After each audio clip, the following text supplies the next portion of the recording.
கிறிஸ்துவின் நாமத்தில் உங்களை எல்லாரும் வாழ்த்துகிறோம். प्रभु यीशु मसीह के नाम से आप सबका हम स्वागत करते हैं। இந்த ராபோஜன ஆராதனையிலே நமக்கு பிரியமாக நம்ம ஒரு வசனம் வாசிக்க போகிறோம். ये प्रभु भोजन के समय में हम एक वचन पढ़ने वाले हैं। யோவான் 6வது அதிகாரம் यूहन्ना का सुसमाचार का किताब 6वां अध्याय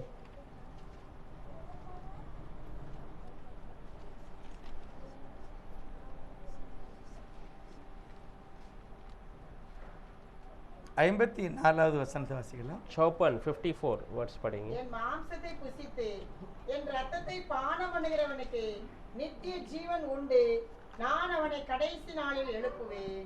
जो मेरा मांस खाता और मेरे लहू पीता है, अनंत जीवन उसी का है, और मैं उसे अंतिम दिन फिर जिला उठाऊंगा। கர்த்தருடைய நாமத்துக்கு மகிமை உண்டாகட்டும். परमेश्वर के नाम की महिमा हो। இயேசுவானவர் இந்த உலகத்தில் ஒரு அப்பத்தை போல அவர் இறங்கி வந்ததாக தன்னைத்தானே சொல்கிறார். यीशु मसीह इस दुनिया में एक रोटी के रूप में उतर के आया, वो अपने आप को ऐसा அதே दर्शाता है। சமயத்தில் அவர் ஆட்டுக்குட்டியானவருக்கும் தன்னை வெளிப்படுத்தினார். उसी समय में वो अपने मेमने के रूप में भी प्रकट करता ஒரு है। நித்திய கண்மலையாகவும் கர்த்தர் தன்னை एक வெளிப்படுத்தினார். अनंत काल का चट्टान के रूप में प्रकट करता है। ஆனால் அநேகர் அந்த சத்தியத்தை உணரல. पर बहुत सारे लोग इस सच्चाई को नहीं जान ஆனால் पाए। ஒரு சிலர் அவர்களை உணர்ந்து पर கொண்டார்கள். एक दो लोग हैं जो उसे जान गए थे। அவர்களை பார்த்து தான் அந்த வார்த்தையை சொல்கிறார். उनको देखकर प्रभु ये बातें என் कहता है, மாம்சத்தை புசிக்க வேண்டும், मेरे शरीर को तुम खाना है, என் ரத்தத்தை நீங்கள் பானம் பண்ண வேண்டும், मेरे लहू को तुम पीना है, அப்பதான் என்னோடு நீங்கள் நிலைத்திருப்பீர்கள். तब आप मेरे साथ बने रहेंगे, அப்பொழுது உங்களுக்கு நித்திய ஜீவன் கிடைக்கும். तब आपको अनंत जीवन मिलेगा, கடைசி நாளிலே உங்களை நான் எழுப்புவேன். और आखिरी समय में तुम्हें जिलाऊंगा। இந்த வார்த்தைக்காக நாம் ஜெபம் तो பண்ணலாம். वचन के लिए हम प्रार्थना करेंगे। பரிசுத்தம் இரக்கம் நிறைந்தவரே ஸ்தோத்திரம். पवित्र अनुग्रह भरा हुआ प्रभु आपको धन्यवाद। வாசிக்கப்பட்ட வார்த்தைகளை நாங்கள் புரிந்து கொள்ள கிருபை செய்யும். पढ़े हुए वचन को हम समझने के लिए अनुग्रह कीजिए। அநேகருக்கு இந்த வார்த்தை இடையூறாக இருந்தது. बहुत सारे लोगों को परमेश्वर ये वचन जो है वो जो तकलीफ दे रहा था, ஆனால் உம்மால் தெரிந்து கொள்ளப்பட்ட பிள்ளைகள் எல்லாரும் அதை पर ஏற்றுக்கொண்டார்கள். आपसे चुने हुए लोग सब ने इसे स्वीकार நாங்கள் किया। எல்லாம் உம்மை முழு இதயத்தோடு ஏற்று உம்முடைய பாதத்தில் வந்திருக்கிறோம். हम सब परिपूर्णता से इसे स्वीकारते हैं, आपके चरणों में आए हैं। நீர் சொன்னபடியே நாங்கள் உடைய சரீரத்தை புசிக்க உடைய இரத்தத்தை பானம் பண்ண கர்த்தர் உதவி செய்யும். आप जैसे कहा वैसे ही आपके मांस को, आपके शरीर को और आपके लहू को स्वीकारने के लिए हम इस जगह में கர்த்தர் आए। எங்களோடு பேசும். आप प्रभु हमसे बात कीजिए। ஒவ்வொருவரும் புரிந்து கொள்ளட்டும். हर एक जन इसे समझ ले। இயேசு கிறிஸ்துவின் நாமத்தில் பிதாவே, यीशु मसीह के नाम से मांगते हैं। ஆமென். ஸ்தோத்திரம். ஆண்டவருடைய செய்தி காலத்துல அநேகருக்கு இந்த வசனம் வந்து புரியல. प्रभु के संदेश के समय में बहुत सारे लोगों को ये वचन समझ में नहीं आया। அநேகருக்கு இது இடையூறாகவே இருந்தது. बहुत सारे लोगों को एक जो है वो एक रुकावट के रूप में प्रकट ஆகவே हुआ। தான் கர்த்தர் முதலாவது ஒரு காரியத்தை அவருடைய ஊழிய காலத்துல ஒரு வசனத்தை சொல்லுறார் उसीलिए பாருங்க. प्रभु जो अपने सेविकाई के समय में एक वचन को कहता है, देखिए மத்தேயு 9வது அதிகாரம் मत्ती 9वां अध्याय 17வது வசனம். 17वां वचन। புது திராட்சரசத்தை பழம் துருத்திகளில் வார்த்து வைக்கிறதும் இல்லை. வார்த்து வைத்தால் துருத்திகள் கிழிந்து போம், ரசமும் சிந்தி போம், துருத்திகளும் கெட்டு போம். புது ரசத்தை புது துருத்திகளில் வார்த்து வைப்பார்கள், அப்பொழுது இரண்டும் பத்திரப்பட்டிருக்கும் என்றார். और लोग नए दाखरस पुरानी मस्कों में नहीं भरते हैं, क्योंकि ऐसा करने से मस्के फट जाते हैं और दाखरस बह जाता है और मस्को नष्ट हो जाती है, परंतु नया दाखरस नए मस्कों में भरते हैं, वे दोनों बचे रहते हैं। अच्छा, இதுல புதிய ரசம் பழைய ரசம் அப்படின்னு கர்த்தர் यहाँ சொல்லுகிறார். पे नया दाखरस और पुराना दाखरस ऐसा प्रभु बताता ரெண்டாவது है। துருத்தி அப்படின்னா தோல்னால செய்யப்பட்ட ஒரு பக்கெட் மாதிரி உள்ளது. दूसरा वो मस्के मतलब दिया है, वो चमड़े से एक बर्तन के रूप में बनाया गया அதுல है। தண்ணி வார்த்து வைப்பாங்க. उसमें वो लोग पानी भरकर रखते थे। பழைய ஏற்பாட்டுல பாத்தீங்கன்னா அதுல பால் கூட வச்சிருந்திருக்காங்க. पुराने नियम में हम देखते हैं उसमें दूध भी भर के रखते थे, ரெண்டாவது திராட்சை ரசம் அதுல வச்சிருக்காங்க. और दाख रस भी वहां पे भर के रखते हैं। அப்படிப்பட்ட ஒரு காரியத்தை தான் கர்த்தர் சொல்லுகிறார். वैसे ही बातों को प्रभु यहाँ पर बताता है। இயேசுவானவருடைய செய்தியை பற்றி அவர் சொல்லுகிறார். यीशु मसीह के संदेश के बारे में कहता है, நான் சொல்லுகிற இந்த வார்த்தை அல்லது நான் போதிக்கிற இந்த வசனம் ஆவி இருக்கிறது, ஜீவன் இருக்கிறது. मैं कहने वाली जो बातें हैं या मैं प्रचार करने वाला वचन जो है उसमें आत्मा और जीवन है। அது ஒரு புது திராட்சை वो ரசம். एक नए दाखरस के रूप में அதே है। சமயத்துல பழைய திராட்சை ரசம் ஒன்று இருக்கிறது. उसी समय में पुराना दाखरस भी एक है। இப்போ அந்த துருத்திங்கிறது அந்த பாத்திரத்தை வந்து நம்முடைய இருதயங்களை பற்றி சொல்லுகிறார். ये मस्को को जो है एक जो बर्तन है उसको हमारे हृदय के रूप में दर्शाता है। இப்போ நம்முடைய இருதயம் எப்படி இருக்கணுமா? अभी हमारा हृदय कैसा होना है? புது இருதயமா இருக்க வேண்டும் என்று சொல்லுகிறார். नए हृदय में प्रकट होना है ऐसा प्रभु। அப்பொழுதுதான் இயேசுவானவர் சொல்லுகிற வார்த்தை நம்ம இருதயத்துல பத்திரமா இருக்கும். तब यीशु मसीह जो कहता वचन वो हमारे नए हृदय में संभाल कर रहेगा। ஒருவேளை அது பழையதா இருந்தா என்ன செய்யுமா? अगर हमारा हृदय जुना रहेगा तो அது கிழிந்து போகும், वो फट जाएगा, அது சிந்தி போகும். वो गिर जाएगा। ஆகவே ரெண்டு விதமான ஒரு மனிதனை கூட நம்ம எடுத்துக்கொள்ளலாம். या दो प्रकार के इंसान को भी हम ले सकते ஒரு हैं, பழைய மனிதன், ஒரு புது மனிதன். एक पुराना मनुष्य और एक नया मनुष्य। இயேசுவனுடைய வசனத்தை அநேகர் அப்படியே அங்கீகரிக்கல. यीशु मसीह के वचन को बहुत लोगों ने ऐसे ही स्वीकारा नहीं है। அநேகருக்கு அது இடையூறா இருந்தது. बहुत लोगों को वो एक रुकावट के रूप பரலோக में, ராஜ்யத்தையும் அவருடைய உபதேசத்தையும் கேட்குது, நிறைய பேருக்கு அதை ஏற்றுக்கொள்ள முடியல. स्वर्ग राज और उसके उपदेश बहुत लोगों ने उसे स्वीकार नहीं पाए। சீசர்கள் கூட சொன்னாங்க, चेले लोग भी कहते हैं, ஆண்டவரே உடைய பிரசங்கம் பரிசேயருக்கு ரொம்ப இடையூறாக இருக்கிறது. प्रभु आपका जो प्रचार वो फरीसियों के लिए बहुत रुकावट ஆனா के रूप में ஆண்டவர் சொல்லுகிறார், है। पर प्रभु कहता है, என் பரமபிதா நடாத நாற்று எல்லாம் வேரோட புடுங்கப்பட்டு போய்விடும். मेरे परम पिता ने जो बीज नहीं बोया वो जड़ से उखड़ जाएगा। ஆகவே தேவனால் நடப்பட்டவர்கள், தேவனால் அழைக்கப்பட்டவர்கள் தான் இந்த வார்த்தையை ஏற்றுக்கொள்வார்கள். इसलिए प्रभु से जो बोए गए हैं या प्रभु से जो बुलाए गए वही इस वचन को स्वीकार இயேசு கிறிஸ்துவின் வசனம் முழுமையாக புதிய ஒரு வார்த்தை. यीशु मसीह का वचन परिपूर्णता से एक नया वचन है, அது ஒரு புதிய அபிஷேகம். वो एक नया अभिषेक है। ஆண்டவருடைய போதனை பார்த்தீங்கன்னா புதிய அபிஷேகத்தை பற்றி சொல்லும்போது प्रभु के जो प्रचार में नया अभिषेक के बारे में कहता மத்திய है। 5வது அதிகாரத்துல தன்னுடைய ஜனங்களை பார்த்து சொல்லுகிறார், मत्ती 5वां अध्याय में लोगों को देखकर कहता है, உலகத்தில் உள்ள ஒவ்வொரு குடும்பங்களிலும் தனி நபருக்கு இருக்கிற ஒரு சூழ்நிலையை தான் கர்த்தர் பேசுகிறார். दुनिया के परिवार में होने वाली बातें और हर एक व्यक्ति के व्यक्तिगत के बारे में यहाँ पर बताता மத்திய है। 5வது அதிகாரத்துல मत्ती 5वां अध्याय में நிறைய பேர் அங்க வந்திருக்காங்க.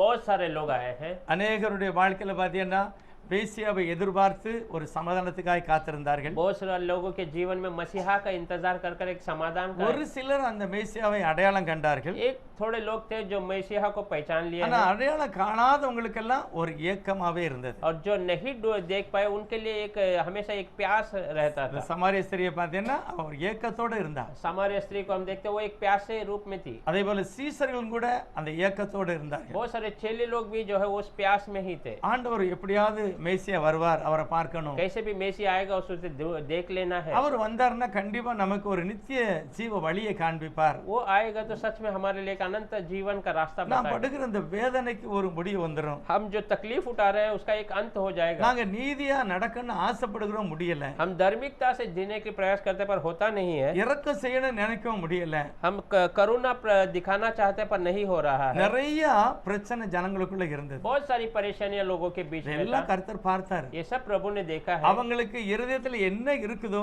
அதைத்தான் அவர் பேசுகிறார். उनके हृदय में जो बातें थी उसके बारे में प्रभु ने बात की। ஆவியிலே எளிமையா இருக்கீங்களா? நீங்க உண்மையிலே பாக்கியவான்கள். आत्मा में नम्र जो है सच में आप धन्य है। நிச்சயமா உங்களுக்கு பாக்கியம் தான். सच में आप धन्य है, நீங்கள் ஆசீர்வதிக்கப்படுவீர்கள். आप आशीषित पाएंगे। எத்தனை பேருடைய வாழ்க்கையில இப்படிப்பட்ட நிலை இருந்ததோ அவர்கள் சந்தோஷப்பட்டிருப்பாங்க. कितने लोगों के जीवन में ऐसी परिस्थिति थी वे लोग बहुत आनंद हो गए। நிறைய பேர் துயரப்பட்டவங்க இருந்தாங்க. बहुत सारे लोग दुख में थे, அவங்களால அதை தாங்க முடியல. उनको वो सहन नहीं होता था। ஆண்டவர் அவங்களை பார்த்து சொன்னார், प्रभु ने देखकर कहा, துயரப்படுகிற நீங்கள் பாக்கியவான்கள், जो दुख उठा रहे हैं आप वो धन्य है, நீங்கள் ஆசீர்வதிக்கப்படுவீர்கள். आप आशीषित हो जाएंगे। அநேகருடைய வாழ்க்கையில் இது ஆசீர்வாதத்தை கொண்டு வந்தது. बहुत सारे लोगों के जीवन में इस वचन ने आशीष लेके आया। சிமியோனை குறித்து பார்க்கும்போது सिमियोन के बारे में भी जो हम அந்த देखते हैं, நேரத்துல ஆலயத்துல இருந்த அன்னாள், उस समय में कलीसिया में जो अन्नाल थी இன்னும் நிறைய பரிசுத்தவாட்டிகள், और बहुत सारे பரிசுத்தவான்கள் पवित्र लोग இப்படிப்பட்ட காரியங்களுக்காக ஏங்கி இருந்தார்கள். ऐसी बातों के लिए, ऐसे वचन के लिए वो प्यासे थे। எப்போ நம்ம தேசத்துல ஒரு சமாதானம் கிடைக்கும்? कब हमारे देश में एक समाधान எப்போ मिलेगा? நமக்கு ஒரு ஆறுதல் யார் சொல்லுவா?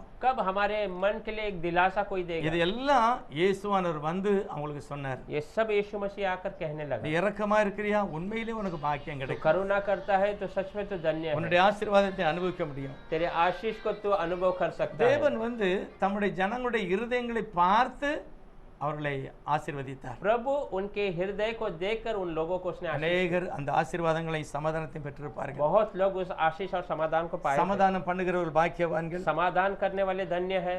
அதே சமயத்துல இயேசு கிறிஸ்துக்கு பின்னால போகிற ஜனங்களை பார்த்து ஒரு சிலர் என்ன செய்தாங்கன்னா கேலி செய்திருப்பாங்க. और बहुत सारे जो यीशु के पीछे हो लिए थे उनके भी लोग मजाक उड़ाते होंगे, ஒரு சிலர் அவர் பைத்தியமா இருக்கிறாரு, वो पागल है करके, அவருக்கு பின்னால போவாதங்க, और उनके पीछे मत जाइए, அவர் பிசாசினால பிசாசை वो துரத்துகிறாரு. शैतान के मदद से शैतान को भगा रहा இப்படி है। எல்லாம் சொல்லும்போது அவருக்கு பின்னால போனவங்களுக்கு எப்படி இருந்திருக்கும்? ऐसा कहने में कहेंगे जब तब उसके पीछे, यीशु के पीछे जाने वालों के हृदय में कैसा रहा ஒரு होगा? சிலர் கஷ்டமா இருந்திருக்கும். एक लोग थोड़े लोगों को दुख ஆனா होगा, ஆண்டவர் சொல்லுகிறார், पर परमेश्वर कहता என் है நிமித்தம் நிமித்தமாக நீங்க ஒருவேளை இடரடைய வேண்டாம். अगर मेरे वजह से आप लोग को कोई जो है जो रुकावट हो रहा உங்களை है நிந்திக்காங்க, या आपको अपमान कर रहे தப்பு हैं, தப்பா பேசுறாங்க, गलत बातें कर रहे हैं, பயப்படாதங்க. आप डरिए मत। உங்களுக்கு மிகுந்த சந்தோஷம் பரலோகத்தில் இருக்க போகிறது. आपके लिए एक बड़ा सा आनंद स्वर्ग में रखा गया है। இதெல்லாம் சொல்லிட்டு ये सब कहकर ஆண்டவர் கடைசியில மொத்தமா ஒரு வார்த்தை சொல்கிறார். प्रभु आखिर में एक बातों को कहता இந்த है, வசனத்தின்படி நீங்க வாழ்ந்தா நீங்கள் பாக்கியவான். ये वचन के अनुसार आप चलेंगे तो आप आशीष है। இந்த வசனத்தின்படி வாழ்ந்தா நீங்கள் மெய்யாகவே ஆசீர்வாதத்தை ये பெறுவீர்கள். वचन के अनुसार आप चलेंगे तो सच में आप आशीष இது पाएंगे। நம்மளை பார்த்து கர்த்தர் சொல்கிறார். ये हमें देखकर प्रभु कहता है, இப்படிப்பட்ட நிலை யாருக்கு இருந்தாலும் சரி, ऐसी परिस्थिति किसी के जीवन में क्यों ना हो, துயரப்படுதீங்களா?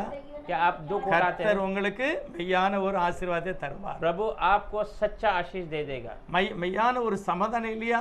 एक सच्चा समाधान नहीं है आपको? துயரப்படுகிறீர்களா? क्या आप दुख उठा रहे हैं? ஆண்டவர் நம்மை பார்த்து இந்த மாலை வேளையில சொல்கிறாரு, प्रभु इस शाम समय में आप நீங்க हमें देख सकते பாக்கியவான். हैं। आप धन्य है, கண்டிப்பா உங்களுக்கு ஆறுதல் உண்டாயிருக்கும். सच में आपको समाधान होगा। எல்லாத்துக்கும் விமோசனம் இயேசுவானவருடைய ஆவியினால தான் கிடைக்கிறது. सबको जो आराम, सबको विश्राम जो है यीशु मसीह के आत्मा के द्वारा ही मिलता ஆனா है। வசனம் என்ன சொல்லுது? पर वचन क्या कहता है? உங்களுடைய இருதயத்துல இந்த திராட்சரசத்தை காத்து கொள்ளணும்.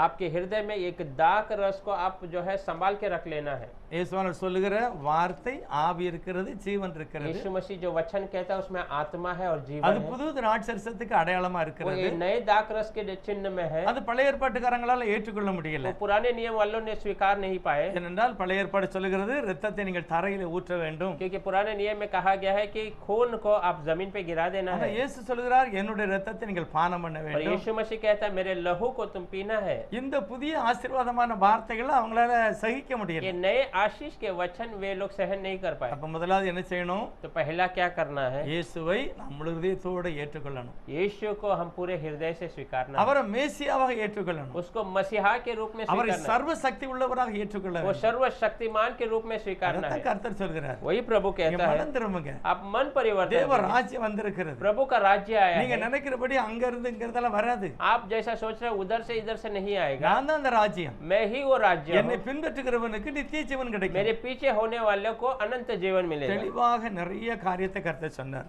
साफ तरीके से प्रभु ने बहुत सारी बातों को बताया। அநேகர் இந்த வார்த்தைக்கு தங்களை ஒப்பு கொடுத்தார்கள். बहुत सारे लोगों ने इस वचन के लिए அவருடைய अपना இருதயம் புதுப்பிக்கப்பட்டது. उनका हृदय जो है नया हो गया। நிறைய நேரம் பதிலா ஆண்டவர் பார்க்கும்போதே ஒரு அபிஷேகம். बहुत सारे लोगों को देखिए प्रभु ने जैसे उसको देखा उसको एक अभिषेक அவர் मिला। சொல்லுகிற வார்த்தையில அநேகருடைய வாழ்க்கையில ஆறுதல் இருந்தது. उसके कहने वाले वचन से बहुत लोगों के हृदय में एक समाधान ஆனா हुआ। இன்னைக்கும் பாத்தீங்கன்னா நிறைய பேருக்கு இப்படிப்பட்ட அபிஷேகம் இருக்கிறது. आज भी देखिए बहुत सारे लोगों को ऐसा अभिषेक है। நேற்று ஒரு சாட்சியை நான் கேட்டேன். कल मैंने एक गवाही को सुना। ஒரு பையன் படுக்கையிலே இருக்கான், एक लड़का जो लेटा हुआ ही है, கால்ல கட்டு போட்டிருக்கிறது, पैर में बंधन डाला हुआ அவனால है, எழும்ப முடியாது. वो उठ नहीं सकता। டாக்டர் அவனை படுக்கையிலே சொல்லிருக்க படுத்து தான் இருக்கணும்ன்றாரு.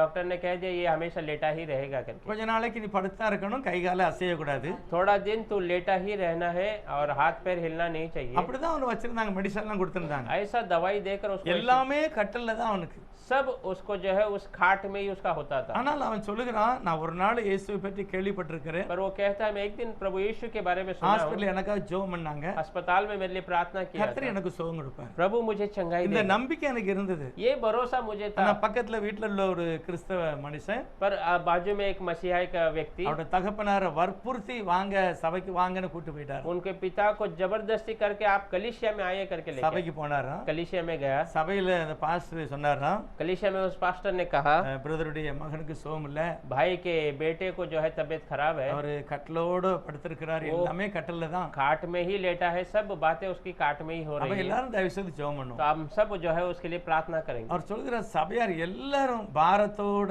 கண்ணீரோட ஜெபம் பண்ணாங்க. वो कहता है पूरी कलिसिया बड़े बोझ से आंसुओं के साथ அதாவது प्रार्थना। இயேசுவானவர் எங்க இருக்கிறாரு, तो यीशु कहाँ पर है, அவருடைய சித்தம் என்னது, उसकी क्या मर्जी है, முழு இதயத்தோட ஜெபம் பண்ணுகிறது. पूरे हृदय से उसकी ओर प्रार्थना उठाना। அன்றாட பாருங்க, முழு இதயத்தோட ஜெபம் பண்ண. अन्नाल को देखिए पूरे हृदय से प्रार्थना उठाना। இவர் சொல்றாரு, நான் போன சபையில எல்லாரும் அழுது ஜெபம் பண்ணாங்க. इसलिए कहता है मैं जो कलिसिया में गया था सब लोग என் आंसू बहा மகன் रहे थे।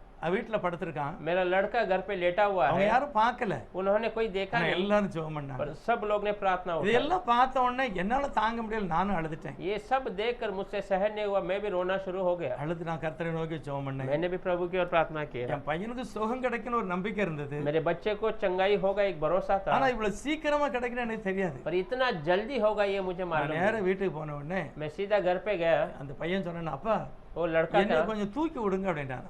पिताजी आप मुझे थोड़ा उठाइए। இல்லடா அப்படி தூக்க கூடாது, உன்னால நிக்க முடியாது, நீ கீழே விழுந்துருவ, அப்புறம் ஜாஸ்தி ஆயிரும், அதனால படுத்துரு அப்படின்னாரு. पिता ने कहा नहीं नहीं, मैं तुम्हें नहीं उठा सकता, अगर उठाएगा तो और तकलीफ हो जाएगा, तो गिर जाएगा और तकलीफ बढ़ जाएगा। அவன் சொன்னா, அப்பா ப்ளீஸ் தயவு செய்து என்னை தூக்கி விடுங்க. उसने कहा पिताजी थोड़ा सा मुझे मदद करके उठाइए। இல்லப்பா நீ விழுந்துட்டன்னா அதிகமாயிரும். नहीं बेटा, तो गिर जाएगा तो और अधिक हो जाएगा। அப்பா நீங்க எங்க போயிட்டு வந்தீங்க இப்போ? पिताजी आप कहाँ पर जाके आए? நீங்க இப்போ வந்த உடனே என் சரீரத்தில் ஏதோ நடந்திருக்கு, आप जैसे ही अंदर आए मेरे शरीर में कुछ बदलावट हुआ, என்னமோ நடந்திருக்கு, कुछ तो बदलावट என்னைய हुआ। கை கொடுத்து தூக்குங்க அப்படின்னாரு. आप सिर्फ मुझे हाथ देकर उठाइए। நான் சர்ச்சுக்கு போயிட்டு வந்தப்பா, मैं कलीसिया जाके आया, ஜெபம் பண்ணிட்டு வந்தேன். प्रार्थना कर कर आया, அதுதான் என்னமோ என் வாழ்க்கையில நடந்திருக்கு. वही चीज मेरे जीवन में कुछ बदलावट लेके आई। தூக்குனாராம், அவன் எழும்புனான். वो जैसे ही थोड़ा हाथ देकर उठाया वो खड़ा हो गया। பாத்ரூம் போறேன், டப்பா எடுத்துட்டேன் நான். वो जो है वॉशरूम जा रहा करके कहने ஐயோ लगा। உன்னால ஒண்ணுமே செய்ய முடியாது, அங்க போவாத. उसने पिता ने कहा नहीं तू नहीं जा सकता, तुझे कुछ नहीं होगा। இவன் இல்லப்பா நான் போறேன், எனக்கு ஒண்ணுமே இல்ல. नहीं पिताजी मैं जाऊंगा, मुझसे சரி मुझे கதவுல உள்ள லாக் பண்ணாதப்பான்னாரு. उसने पिताजी ने कहा तो अंदर लॉक मत करना அவன் दरवाजा। எல்லாம் லாக் பண்ணா, எல்லாம் செய்தான், வெளியே வந்து எப்போதும் போல நடந்தானோ. वो जैसा अंदर गया सब कुछ कर कर बाहर आकर जैसा आम इंसान की तरह चलने लगा। ஹல்லேலூயா. हालेलुया। அதாவது அவர் என்ன சொல்றாருன்னா, वो क्या कहता है देखिए, சபையில போய் ஒரு மனதோட ஜெபம் பண்ணேன். कलीसिया में जाकर एक मन होकर प्रार्थना என் की। பையன் தூரம் தான் இருந்தான், मेरा बेटा दूर ஆனா था, சர்ச்சுக்காரங்க எல்லாம் அந்த மாதிரி ஜெபம் பண்ணாங்க. और कलीसिया लोगों ने ऐसा நான் प्रार्थना போன உடனே என் மேல ஒரு பிரசன்னம் இருந்தது, என் பையனை எழுப்பிட்டு அப்படின்னாரு. मैं जैसे ही मेरे घर में गया मेरे ऊपर एक प्रभु का प्रसन्न था, मेरे बच्चे को அப்படிதான் उठाया। நமக்கு இருக்கு. ऐसे ही हमारे நமக்கு ஒரு लिए சிலர் உணர்வு இல்ல, हमारे एक एहसास नहीं है, நமக்கு இருக்கணும். நான் தேவனை பார்த்துட்டு வந்திருக்கேன், हमें होना चाहिए। मैंने प्रभु से நான் मुलाकात ராபோஜனை சாப்பிட்டு की। मैं வந்திருக்கேன். प्रभु भोजन खाया हूँ, மற்றவங்கள மாதிரி நான் இல்ல. मैं औरों के समान தேவன் नहीं हूँ। எனக்கு ஒரு அபிஷேகத்தை கொடுத்திருக்கிறார், प्रभु ने मुझे एक अभिषेक दिया ஒரு है, கிருபை என் மேல இருக்கு. एक अनुग्रह मेरे ऊपर है। இந்த விசுவாசம் நமக்கு வேணும். ये विश्वास हमारे अंदर होना ஆண்டவர் சொல்லுகிறாரு, चाहिए। प्रभु कहता है உன்னுடைய இருதயம் புது துருத்தியா இருந்தா, तेरा हृदय नए मस्के के रूप में நான் रहेगा। சொல்லுகிற அந்த வார்த்தை அப்படி பத்திரமா இருக்கும், मैं जो वचन कहता हूँ वो ऐसे संभाल के இல்லன்னா அது रहेगा, சிந்தி போயிடும். नहीं तो वो गिर जाएगा। தேவனுடைய வார்த்தை புதிய திராட்சரசம், प्रभु का वचन नया दाखरस, அது பத்திரமா நம்ம வாழ்க்கையில இருக்கும். वो हमेशा संभाल के हमारे जीवन में रहेगा। உதாரணத்துக்கு நம்ம பழைய புதிய ஏற்பாடுல அப்போஸ்தலர் 9வது அதிகாரத்துல उदाहरण के रूप में प्रेरितों की किताब 9वां अध्याय में அருமையான சகோதரன் சவுல் என்ற பவுல்,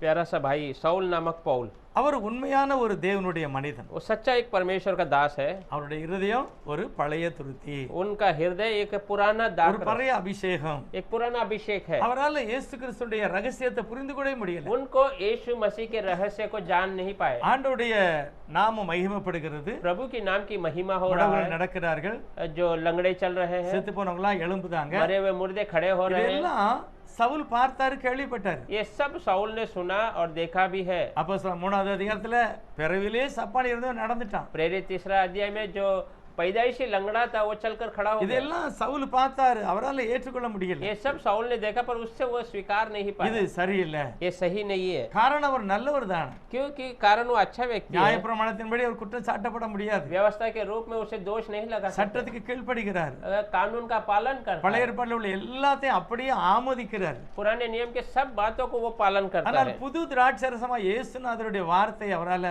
அங்கீகரிக்க पर முடியல. नया दाख रस यीशु के वचन को वो स्वीकार नहीं पाया। ஆண்டவர் அவரை பிடித்தார், प्रभु ने उसे पकड़ा, அவருடைய கண் குருடாக்கப்பட்டது. उसकी आंखें अंधी हो गई। பைபிள் சொல்லுது 3 நாள் அவர் புசியாமலும் குடியாமலும் உபவாசம் இருக்கிறார். वचन कहता 3 दिन वो बिना खाए पिए उपवास में रहता அவருடைய है। இருதயம் காலி ஆயிட்டு, उसका हृदय खाली हो அவருடைய गया, பழைய ரசம் காலி ஆயிட்டு, उनका पुराना दाख रस खत्म हो பழைய गया, சுபாவம் மாறுது. पुराना स्वभाव बदल गया। ஆண்டவரே அவர் அந்த மாதிரி பக்குவப்படுத்திட்டார். प्रभु स्वयं उसको ऐसा बना दिया। பைபிள் சொல்லுது அனனியா அங்கிருந்து போறாரு, वचन कहता अनन्या जैसे वहां गया, சகோதரனாகி சவுலே, हे मेरे भाई साउल, வழியில உன்னை சந்தித்த தேவனாய கர்த்தர் இயேசு என்னை அனுப்பி இருக்கிறார். रास्ते में तुझसे जो मुलाकात किया वो प्रभु यीशु ने मुझे भेजा இப்ப நீ है। பரிசுத்தாவியை பெற போகிறாய். अब तो पवित्र आत्मा पाने உன்னுடைய वाला है। இருதயம் புது திருத்திய போல இருக்கிறது. तेरा हृदय नए मस्के के ஒரு रूप में ஒரு புதிய அபிஷேகம் உனக்கு வரப்போகுது. एक नया अभिषेक तुझे मिलने वाला है। அப்படி அவர் தலை மேல கை வச்சு ஜெபம் பண்ணார் वैसे பாருங்க. ही उसके सिर पर हाथ रख कर प्रार्थना किया। கண்ணுல இருந்து அந்த மீன் செதில் போல ஒரு காரியம் கீழே விழுந்திருக்கு.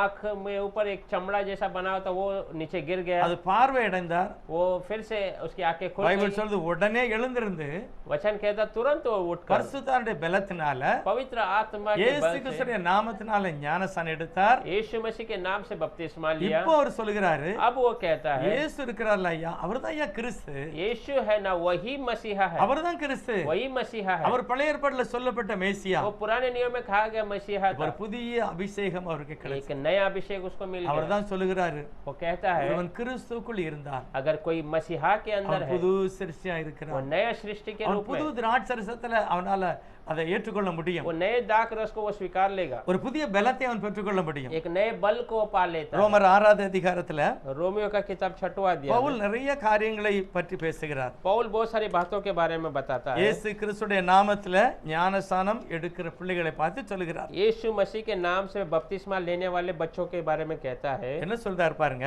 क्या कहता है நீங்க देखिए, எல்லாம் இயேசு கிறிஸ்துடைய நாமத்துல ஞானஸ்நானம் பெற்றிருக்கீங்க. आप सब यीशु के नाम से बपतिस्मा இப்போ लिए हैं। என்ன நடந்திருக்கு அப்படின்னா, अब क्या हुआ है देखिए, உங்களுடைய பழைய சுபாவம், आपका पुराना स्वभाव, உங்களுடைய பழைய துருத்தி, आपका पुराना मस्का அது இயேசுநாதருடைய நாமத்துக்குள்ளாக தண்ணிக்குள்ளே அடக்கம் பண்ணப்பட்டுச்சு. वो यीशु मसीह के नाम से पानी के अंदर दफनाया गया है। எப்பொழுது இயேசு கிறிஸ்து நாமத்துல ஞானஸ்நானம் பெறுகிறீர்களோ जब आप यीशु मसीह के नाम से बपतिस्मा लेते அப்போ हैं உங்களுடைய சரீரம் அவரோடு கூட அடக்கம் பண்ணப்பட்டாச்சு. तब आपका शरीर उसके साथ दफनाया गया। இதுதான் சத்தியம். यही सच्चाई है। இயேசு கிறிஸ்துடைய நாமத்துக்குள்ள என்ன இருக்கு? यीशु मसीह के नाम के अंदर क्या है? ஒரு பெரிய ஆசீர்வாதம், एक बड़ा सा आशीष है, அது ஒரு பெரிய வல்லமை நிறைந்தது. वो एक बड़ा सामर्थ्य भरा हुआ है। ஆண்டவரே அப்படிதான் சொல்றாரு, यीशु मसीह से कहता என்னுடைய है வசனத்துல ஆவி மட்டும் இல்ல ஜீவன் இருக்கு. मेरे वचन में केवल आत्मा नहीं पर जीवन भी है। பவுல் அப்படிதான் சொல்கிறாரு, पौल ऐसे कहता है இயேசுவின் நாமத்துக்குள்ளாக இருக்கிற ஜீவன் உனக்கு கிடைச்சிக்கிட்டு, यीशु मसीह के नाम के अंदर का जीवन तुझे मिल गया நீங்க है। அவரோடு கூட அடக்கம் பண்ணப்பட்டீங்க. आप उसके साथ दफनाए गए हैं। இப்போ உங்களுக்கு ஒரு புதிய அபிஷேகம் अभी கிடைச்சிருக்கிறது. आपको एक नया अभिषेक मिला இப்போ है। உனக்குள்ள ஒரு புது ரசம் இருக்கிறது. अभी आपके अंदर एक नया दाक रस ஆனா है, இதுல நீ பலப்பட வேண்டும். पर इसमें आप और நாள் வரப்போகிறது, दिन आने वाला है, உன் சரீரம் முழுவதும் அருவப்பட போகிறது. तेरा शरीर पूरा रूपांतर हो जाएगा। அதுதான் தேவனுடைய பிள்ளையுடைய நம்பிக்கை. वही प्रभु के बच्चों का विश्वास है। அடுத்தவர் என்ன சொல்றாரு பாருங்க, दूसरा और क्या कहता है, ரோமர் 6வது அதிகாரம் 6வது வசனம். रोमियो 6वां अध्याय 6वां वचन में, நாம் இனி பாவத்துக்கு ஊழியம் செய்யாதபடிக்கு பாவ சரீரம் ஒளிந்து போகும்போதுக்காக நம்முடைய பழைய மனுஷன் அவரோட கூட சிலுவையில் அறையப்பட்டது என்று அறிந்திருக்கிறோம். हम जानते हैं कि हमारा पुराना मनुष्यत्व उसके साथ क्रूस पर चढ़ाया गया ताकि पाप का शरीर व्यर्थ हो जाए और हम आगे को पाप के दासत्व में न रहें। பவுல் சொல்கிற வசனம் யாருக்கெல்லாம் அனுபவம் இருக்கு? पौल ने जो कहा वो वचन किस किस के जीवन में अनुभव உண்மையிலே किया है? நான் ஞானஸ்நானம் எடுத்தனால நான் உணர்ந்தேன், मैं நான் ஒரு புதிய சரீரம் தான். मैं बपतिस्मा लिया इसलिए मैं एहसास करता मैं एक नया शरीर हूँ। என்னுடைய இருதயம் புது திருத்தி, मेरा हृदय एक नया मस्के அந்த அபிஷேகம் ஆண்டவருடைய வார்த்தையை நான் அப்படியே ஏற்றுக்கொள்கிறேன். प्रभु के वचन को मैं ऐसे ही स्वीकार, ஆவியானவர் எனக்குள்ள இருக்கிறாரு, पवित्र आत्मा मेरे अंदर है, அவர் சொல்லுபடி தான் நடக்கிறேன். मैं वो जैसा कहता है वैसा எத்தனை मैं பேர் करता அப்படி சொல்ல முடியும்? हूं। कितने लोग ऐसा कह सकते हैं? கர்த்தர் அப்படியே உங்களை ஆசீர்வதிப்பார். प्रभु ऐसे ही आपको आशीष அடுத்த करे। 7வது வசனம் சொல்லுகிறது, 7वां वचन में कहता है மரித்தவன் பாவத்துக்கு நீங்கி விடுதலையாக்கப்பட்டிருக்கிறானே, जो मरा है वो पाप से छुटकारा पाकर उससे जो आजादी मिल गया है। ஆகையால் उसीलिए கிறிஸ்துவுடனே கூட நாம் மரித்தோமானால் अगर मसीहा के साथ हम मरे हैं सच है तो அவரோடு கூட பிழைத்தும் இருக்கிறோம். उसके साथ ही हम जीवित हुए हैं। எதுக்காக நாம் மரித்திருக்கிறோம்? किसके लिए हम मरे हैं? பழைய சுபாவம் மடக்கம் பண்ணப்பட, पुराना स्वभाव दफनाया जाना, பழைய இருதயம் அடக்கம் பண்ணப்பட, पुराना हृदय दफनाया जाना। இயேசு புதிய சரீரத்தை நமக்கு தருகிறார். यीशु नए शरीर को हमें देता है। அதுதான் தேவனால் கொடுக்கிற ஒரு மகிமையான ஒரு காரியம். वही प्रभु से दिया हुआ एक महिमा वाली बातें है। 16வது வசனம் வாசிக்கலாம். 6வது அதிகாரம் 16வது 6 வசனம். में 16 वचन पढ़ेंगे। மரணத்துக்கு ஏதுவான பாவத்துக்கு ஆனாலும் நீதிக்கு ஏதுவான கீழ்ப்படிதலுக்கு ஆனாலும் எதற்கு கீழ்ப்படியும்படி உங்களை அடிமைகளாக ஒப்பு கொடுத்திருக்கிறீர்களோ அதற்கே கீழ்ப்படுகிற அடிமைகளாய் இருக்கிறீர்கள் என்று அறியீர்களா?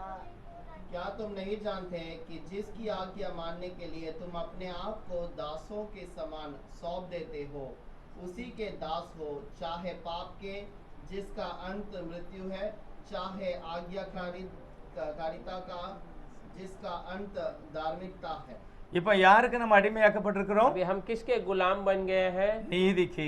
धार्मिकता के लिए। இயேசுவானவரே நீதியானவர். यीशु ही धार्मिकता है அவருக்கு நாம் அடிமைகளா இருக்கிறோம். और उसके हम जो है दास बन गए हैं। அவர் இஷ்டப்படியே நடத்துவார். उसके मर्जी के अनुसार ஒரு நாள் அவர் தீமை செய்ய மாட்டார். कभी भी वो हमारे लिए बुराई नहीं தீமை करेगा। நடக்க மாதிரி தான் இருக்கும். ऐसा लगता है कि बुराई हो रहा है ஆனா தீமை இல்ல. पर बुरा नहीं है। ஆண்டவர் தம்முடைய பிள்ளைகளுக்கு வெற்றியை கொடுக்கிறார். प्रभु अपने बच्चों को विजय देता है। 17வது வசனம் சொல்லுகிறது, 17 वचन कहता முன்னே है, நீங்கள் பாவத்துக்கு அடிமையா இருந்தோம். पहले आप पाप की गुलामी में थे। அநேக காரியங்களை உங்களால ஏற்றுக்கொள்ள முடியாம இருந்தது. बहुत सारी बातों को आप स्वीकार नहीं पाते थे। நிறைய சட்டத்துக்கு நீங்க கீழ்ப்படிய முடியாம இருந்தது. बहुत कानून का आप पालन करना ஆனா पड़ता நீங்கள் மனப்பூர்வமாய் கீழ்ப்படிந்தபடியினாலே पर आप पूरे मन से प्रभु के वचन को स्वीकार பவுல் சொல்லுகிறார், தேவனுக்கு ஸ்தோத்திரம் உண்டாகட்டும். पौल कहता प्रभु का धन्यवाद हो। கர்த்தருக்கு ஸ்தோத்திரம். प्रभु को धन्यवाद। தேவனுடைய வார்த்தை வாங்கி தான் நான் உங்களுக்கு தந்தேன். प्रभु के वचन को लेकर मैंने आपको दिया है। கர்த்தர் பெரிய விடுதலையை கர்த்தர் கொடுத்திருக்கிறார். प्रभु बड़ा सा छुटकारा आपको दिया है। இதுல 21ல சொல்றாரு, இப்ப நீ யோசித்து பார்த்தேன்னா, ஐயோ நான் முன்னால இப்படி எல்லாம் நடந்துட்டேனே அப்படின்னு நாம் மனஸ்தாபப்படுகிறோம். अभी 21 में लिखा है, अभी हम सोच के देखते हैं तो पहले मैं ऐसा बुरा व्यक्ति के நான் रूप में பழைய துருத்தியாக பழைய சுபாவமா இருந்தோம், அதனால இப்படி நடந்துட்டோம். मैं पुराने मस्के के रूप में पुराने बर्तन पर पुराना स्वभाव का था, उसीलिए ऐसा था। ஆனா இப்போ அப்படி இல்ல. पर अभी अभी ऐसा नहीं है। தேவனே அப்படிப்பட்ட நல்ல காரியத்தை அவர்தாமே நமக்கு தருகிறார். प्रभु ऐसे अच्छी बातों को स्वयं प्रभु ही देता है। தேவனால தான் முடியும். प्रभु से ही होगा। 1 கொரிந்தியர் 4வது அதிகாரத்துல, पहला कोरिन्थियों 2 கொரிந்தியர் 4வது அதிகாரம் दूसरा कोरिन्थियों का किताब 4 अध्याय में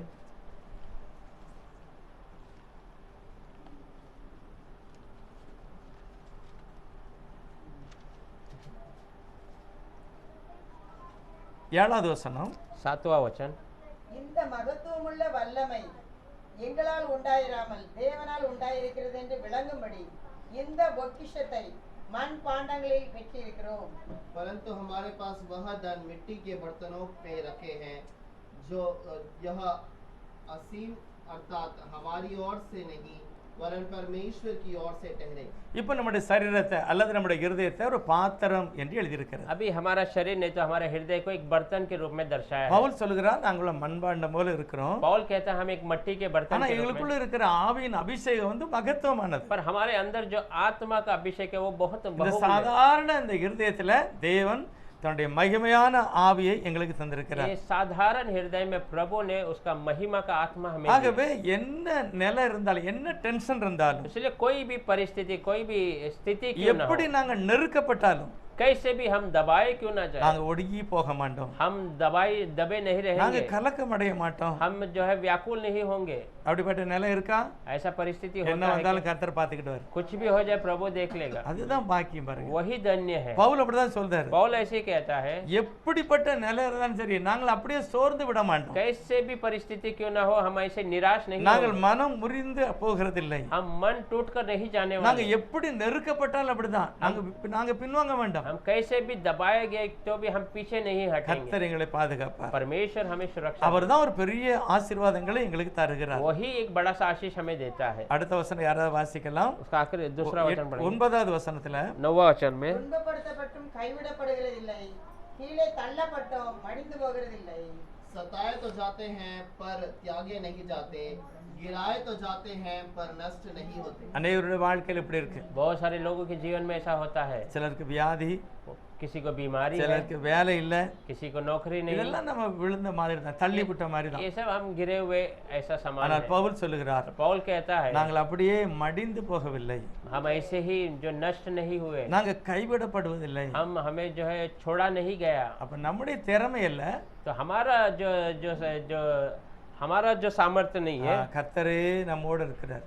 प्रभु स्वयं हमारे साथ நமக்கு है। ஒரு சில நேரத்துல அதை நம்மளால புரிய முடியாது. हम कभी कभी उस बातों को समझ नहीं ஆனா पाते, நம்ம நடந்ததெல்லாம் திரும்பி பார்த்தா நம்ம புரியலாம். पर हम जो हुआ है उसको हम जब पीछे मुड़कर देखते हैं हम समझ सकते हैं। எண்ணி பார் நீ பெற்ற பாக்கியம்னு ஒரு பாட்டு இருக்கு. गिन कर देख तूने जो भलाई पाया, ऐसा एक गीत है। அப்படிப்பட்ட இதை எண்ணி பார்த்தா நம்ம வந்தது நம்ம நடந்தெல்லாம் பார்த்து ஆச்சரியமாக இருக்கும். ऐसे सब बातों को हम आए जो चले वो गिन कर देखेंगे तो बहुत आश्चर्य होता है। பவுல் அப்படிதான் சொல்லுகிறார், पौल ऐसे ही कहता है, ஆச்சரியமா இருக்கிறது, आश्चर्य लगता है, நாங்கள் விழுந்தோம் हम ஆனால் गिरे थे, மடிந்து போகல, पर नाश नहीं हुए, நாங்கள் நெருக்கப்பட்டோம் நாங்கள் அப்படியே நின்றல. हम दबाए गए पर ऐसे खड़ा नहीं हुए। தேவன் அப்படிப்பட்ட மகிமையான ஒரு காரியத்தை நமக்கு தந்திருக்கிறார். प्रभु ऐसे महिमा वाली बातें हमें दी है। 13வது வசனம் 13 वचन में 2 கொரிந்தியர் விசுவாசித்தேன் ஆகையால் பேசினேன் என்று எழுதியிருக்கிறபடி நாங்களும் அந்த விசுவாசத்தின் ஆவியை உடையவர்களாய் இருந்து விசுவாசிக்கிறபடியால் பேசுகிறோம்। इसलिए कि हम में वही विश्वास की आत्मा है जिसके विषय में लिखा है, मैंने विश्वास किया इसीलिए मैं बोलता हूँ, अतः हम भी विश्वास करते हैं इसीलिए बोलते हैं। கர்த்தருக்கு ஸ்தோத்திரம். प्रभु को धन्यवाद। நம்மளும் பேசணும், இப்படி हम भी ऐसी बातें करना நம்ம है, நாமே பேசலாம். हम अपने आप से बात करना है।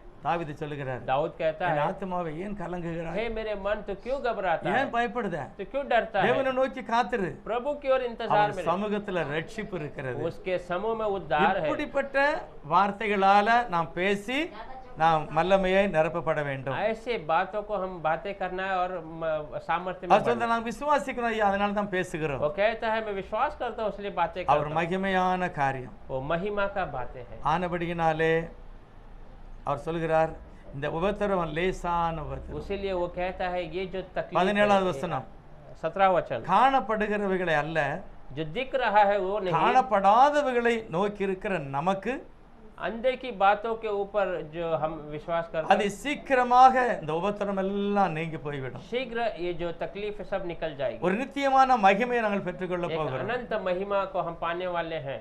अति शीघ्र ही डल जाएगी, ये तकलीफ दूर होगी, अति शीघ्र ही डल जाएगी, ये तकलीफ दूर होगी, ना हो ना निराश, तो ना हो ना निराश, ना हो ना निराश, तो ना हो ना निराश, हरि शीघ्र ही डल जाएगी, ये तकलीफ दूर होगी, हरि शीघ्र ही डल जाएगी, ये तकलीफ दूर होगी. ஆண்டவருடைய ஆவி அந்த மாதிரிப்பட்ட வல்லமையான காரியத்தை கர்த்தர் நமக்கு தருகிறார். प्रभु का आत्मा ऐसे सामर्थ्य बातों को हमें देता है। ரோமர் 14வது அதிகாரம் रोमर का किताब 14वां अध्याय में 17வது வசனம். 17वां वचन, தேவனுடைய ராஜ்யம் புசிப்பும் குடிப்பும் அல்ல, அது நீதியும் சமாதானமும் பரிசுத்த ஆவியினால் உண்டாகும் சந்தோஷமாய் இருக்கிறது। क्योंकि परमेश्वर का राज्य खाना पीना नहीं परंतु धर्म और मेल मिलाप और वह आनंद है जो पवित्र आत्मा से होता है। தேவனுடைய ராஜ்யம் அப்படின்னு சொன்னா प्रभु का राज्य ऐसा कहेंगे तो நல்ல சம்பளம், நல்ல சாப்பாடு அப்படி இல்ல, अच्छा पगार, अच्छा भोजन ऐसा नहीं है। நினைச்சதெல்லாம் நாங்க செய்தோம் அப்படி இல்ல. जो सोचता हूँ वो सब कर लेता हूँ ऐसा नहीं है। ஆவியினால் உண்டாகும் சந்தோஷம், आत्मिक ओर से होने वाली खुशी, ஆவியினால் உண்டாகிற ஒரு சமாதானம், आत्मिक ओर से आने वाली एक समाधान, அதுதான் தேவன் கொடுக்கிற ஒரு அபிஷேகம். वही प्रभु देने वाला एक अभिषेक है। இயேசு ஒருவரே இந்த காரியத்தை செய்கிறார். यीशु अकेला ही इस बातों को நம்முடைய करता है। புது இருதயத்துல हमारे नए हृदय அந்த में புதிய அபிஷேகத்தெல்லாம் நிரப்பப்படும் போதுதான் उस नए अभिषेक से जब हम भरे அந்த जाते हैं வல்லமையினால தேவன் நம்மளை வழி நடத்த முடியும். तब ये सामर्थ्य से प्रभु हमें அப்ப चलाता பவுல் மாதிரி நம்மளும் சொல்லுவோம், है। तो पौल की तरह हम भी कहेंगे சீக்கிரமாக எங்களுக்கு வெற்றி கிடைக்கும், शीघ्र ही हमें विजय நாங்கள் मिलेगी, ஜெயம் பெறுவோம். हम विजय पाएंगे। இந்த மண்பாண்டத்துல தேவன் அப்படிப்பட்ட விசுவாச வார்த்தையை ये தந்திருக்கிறார். मिट्टी के बर्तन में प्रभु ऐसे विश्वास वाले वचन மகிமையான காரியத்தை கர்த்தர் எங்களுக்கு செய்வார். दिए। महिमा की बातों को प्रभु हमें हमारे लिए करें। கடைசி ஒரு வசனம் வாசிக்கலாம். आखिरी एक वचन 1 पढ़ेंगे। கொரிந்தியர் पहला 5வது அதிகாரம் पहला कोरिन्थियों 5वां अध्याय 3வது வசனம் வாசிக்கலாம். 3रा वचन, நான் சரீரத்தினாலே உங்களுக்கு தூரமாய் இருந்தோம், ஆவியினாலே உங்களோட கூட இருக்கிறவனாய் இப்படி செய்தவனை குறித்து நான் கூட இருக்கிறது போல मैं तो शरीर के भाव से दूर था परंतु आत्मा के भाव से तुम्हारे साथ होकर मानो उपस्थित की दशा में ऐसा काम करने वाले के विषय में यह आज्ञा दे चुका हूँ। அச்சா அவர் என்ன சொல்லுகிறாரு, वो क्या कहता है, நாங்க சரீரத்துல ஒருவேளை தூரமா இருந்தாலும் சரி, हम शरीर में एक तरफ दूरी हो सकता है, கர்த்தருடைய ஆவியானவர் எங்களோடு கூட இருக்கிறார். परमेश्वर का आत्मा हमारे साथ है। எல்லாவற்றையும் கர்த்தர் அவர்களுக்கு வெளிப்படுத்தி காண்பிக்கிறார். सब बातें प्रभु उनको प्रकाश करते விசேஷமான ஒரு பலனையும் ஆவியையும் அவர்களுக்கு கொடுக்கிறார். हैं। विशेष एक बल और एक आत्मा उन्हें देता है। அதனால அவர் சொல்லுகிறாரு, பழைய புளித்த மாவுல புதிய அனுபவத்துல புதிய ஆவியிலே நிரம்ப வேணும். इसलिए वो कहता है पुराना जो खट्टा जो आटा नहीं परंतु नया अभिषेक के साथ। புதுசுக்கும் பழசுக்கும் அதுல என்ன அதற்கு உதாரணம் சொல்றாரு பாருங்க. पुराना और नए का जो क्या अंतर बताता है देखिए। 1 கொரிந்தியர் 5வது அதிகாரம் 8வது வசனம் வாசிக்கும் பாருங்க. पहला ஆதலால் பழைய புளித்த மாவோடு அல்ல, इसीलिए पुराने जो खट्टा जो आटे के साथ नहीं, துர்க்குணம் பொல்லாப்பு அப்படிப்பட்ட புளிப்பு அல்ல, जो बुराई बातें और गलत बातें ऐसी बुरी पुराना आटा नहीं। அவன் பவுல் என்ன சொல்றாரு பாருங்க. और पौल क्या कहता है देखिए, துப்புரவு உண்மை அல்லது பரிசுத்தம் உண்மை, पवित्रता और सच्चाई, இப்படிப்பட்ட நிலையில தான் நீங்க இருக்கணும். ऐसी परिस्थिति में आप रहना है। அது இயேசுவானவர் நமக்கு தருகிறார். वो यीशु मसीह हमें देता है। யாருக்கு தராரு? किसे देता है? அவரோட நடக்க விரும்புகிறவர்களுக்கு கொடுக்கிறார். उनके साथ चलने वाले को वो देता है। அப்படிப்பட்ட அபிஷேகம் உள்ள ஆவியை கொடுக்கிறார். ऐसा अभिषेक का आत्मा उन्हें देता है। அநேகர் இப்படிப்பட்ட அபிஷேகத்தால் நிரப்பப்படுகிறார்கள். बहुत सारे लोग ऐसे अभिषेक से भरे जाते हैं। அவரை பார்த்தாலே அந்த சகையினுடைய வாழ்க்கை மாறிட்டு, उसे देखते ही सकई का மரியாளுடைய வாழ்க்கை மாறிட்டு, मरियम का जीवन बदल गया। மார்த்தாளுடைய வாழ்க்கையில எல்லாருடைய வாழ்க்கையில ஆண்டவர் பக்கத்துல உட்கார்ந்தாலே ஒரு பெரிய மாற்றம். मार्था के जीवन में, हर एक के जीवन में जो प्रभु के चरणों में बैठे हैं उनके जीवन में एक बड़ा निकोदेम தேவனுடைய வார்த்தைக்குள்ளாக அந்த ஆசீர்வாதத்தை அனுபவித்தார்கள். प्रभु के वचन के अंदर उस आशीष को अनुभव किया। தாவீதும் கூட சொல்லுகிறார், दाऊद भी कहता है, எனக்கு ஒரு பெரிய ஆசை இருக்கு, मुझे एक बड़ी सी நான் आशा है, தேவனுடைய ஆலயத்துல உட்காரணும், मैं प्रभु के कलीसिया में அங்க இருக்கிற ரகசியத்தை நான் புரிந்து கொள்ள வேண்டும், वहां का रहस्य को जानना அவருடைய நாமத்துக்குள்ள ஒரு மீட்பு ஆசீர்வாதம் है, இருக்கிறது, उनके नाम के अंदर एक उद्धार और आशीष है, அதை நான் எப்படியாவது பெற்றுக்கொள்ள வேண்டும். उसे मैं कैसे भी पा அதனால लेना தான் है। தாவீது ராஜா அடிக்கடி ஒரு வார்த்தை சொல்வார், इसलिए दाऊद हमेशा एक बात कहता எல்லாவற்றிலும் நான் கர்த்தருக்கு நன்றி சொல்லுவேன். है, सब बातों में मैं प्रभु को धन्यवाद அவர் என் வலது பக்கத்தில் இருக்கிறபடிலாம் நான் அசைக்கப்பட वो மாட்டேன். मेरे दाहिने ओर है इसलिए मैं हिलाए नहीं जाऊंगा। அவருடைய ஆவியினால என் இருதயம் பொங்குகிறது. उनकी आत्मा से मेरा हृदय उभर कर आता சத்துருக்கு है। முன்பாக எனக்கு ஒரு பந்தி அவர் ஆயத்தப்படுத்தினார், शत्रुओं के सामने मेरे लिए एक मेज என் बिछाता பாத்திரம் है, நிரம்பும் मेरा बर्तन भरता है। அப்படின்னு அபிஷேகத்தை குறித்தும் ஆவியை குறித்தும் தான் பேசுகிறார். ऐसा अभिषेक और आत्मा के बारे में बात நமக்கும் கூட அப்படிப்பட்ட அபிஷேகத்தையும் தருவார். हमें भी ऐसे अभिषेक प्रभु देगा। மேல் வீட்டு அறையில சீசலோடு கூட கர்த்தர் பந்தி இருக்கும்போது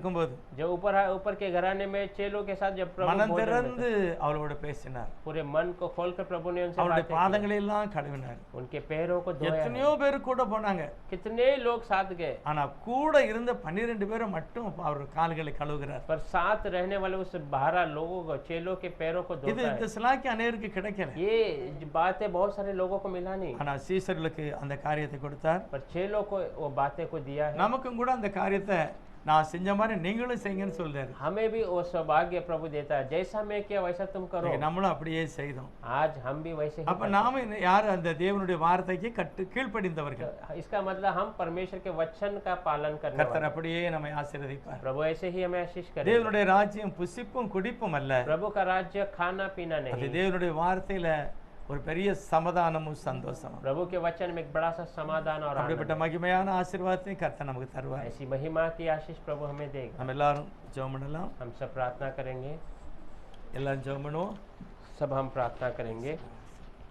ராபஜனத்துக்கு நம்ம எல்லாரும் ஆயத்தப்படுகிறோம். ये प्रभु भोजन के लिए हम सब हमारे अपने आप को तैयार करेंगे। எல்லாரும் நம்ம ஒப்பு கொடுத்து ஜெபம் பண்ணணும். सब हम अपने आप को सौंप ஆண்டவரே, எங்களுடைய நீதி அல்ல, உம்முடைய கிருபையினாலே நான் வந்திருக்கிறோம். प्रभु हमारी धार्मिकता नहीं परंतु आपका अनुग्रह से हम यहाँ पर आए எங்களை हैं। பரிசுத்தப்படுத்துங்கப்பா. हमें पवित्र कीजिए இந்த प्रभु। மண்ணான சரீரத்துல உம்முடைய ஆவியினாலே நான் நிரப்பப்பட வேண்டும். ये मट्टी के शरीर में हम आपकी आत्मा से भरना என்னுடைய है। இருதயம் புது திராட்சரசத்தால் நிரப்பப்பட, हमारा हृदय पूरे नए दाक रस से भरना है அது प्रभु। உம்முடைய ஆவியே அதை குறிக்கிறது. वो आपकी आत्मा को दर्शाता है। எல்லாரும் ஜெபம் பண்ணணும். हम सब प्रार्थना करेंगे। ராபஜன் எடுக்க போற எல்லாரும் நம்ம ஒப்பு கொடுத்து ஜெபம் பண்ணலாம். तो प्रभु भोजन लेने वाले सब யாரையும் புறம்பே தள்ளாத ஆண்டவர் किसी को भी दुत्कारने நம்முடைய नहीं இருதயத்தை वाला, நோக்கி பார்க்கிறார். अपने हृदय को देखता है। நொறுங்குண்ட இருதயத்தை பரிசுத்தமாக்குகிற ஆண்டவர், टूटे हृदय को पवित्र இந்த करता है प्रभु। சூழ்நிலைகளை மாற்றுகிறவர், हमारी परिस्थितियों को நம்முடைய बदलता है। ஜெபங்களை கேட்டு காயங்களை கட்டுகிறவர், हमारी प्रार्थनाओं को सुनकर हमारे चोटों को, எல்லா இடையூறுகளை மாற்றுகிறவர் सारे रुकावटों को இந்த बदलता மாலை है। வேளையில நம்ம மத்தியில இருக்கிறார். ये शाम के समय में हमारे நம் बीच में சத்தத்தை நிச்சயமாய் கேட்டு விசாரிப்பார். हमारी आवाज को सुनकर वो